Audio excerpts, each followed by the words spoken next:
வணக்கம் நண்பர்களே. இதன் பெயர் பருத்திக்கரை பூச்சி. பருத்திக்காய்களை உண்பதால் இந்த பூச்சிகளை விவசாயிகள் பருத்திக்கரை பூச்சி என்றழைக்கின்றனர். இதில் பெரும்பாலானவை சிவப்பு நிறமாக உள்ளன. இதனால் சிவப்பு பூச்சி எனவும் அறியப்படுகின்றன.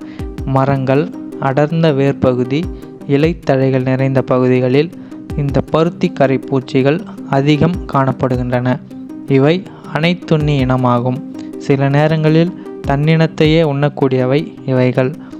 விதைகள் அல்லது பழங்களை உண்கின்றன. இங்கு நீங்கள் பார்ப்பது ஸ்டெர்குலியா இன மரத்தின் விதைகளை இந்த பூச்சிகள் உண்கின்றன. சில இடங்களில் விலங்குகள் உள்பட அழுகும் குப்பைகளை உண்கின்றன. இந்த பூச்சிகள் பெரும்பாலும் ஜோடியாகவே இணைந்து காணப்படுகின்றன. இவைகளுக்கு red cotton buck, red cotton Steiner என்கிற ஆங்கில பெயரும் உண்டு.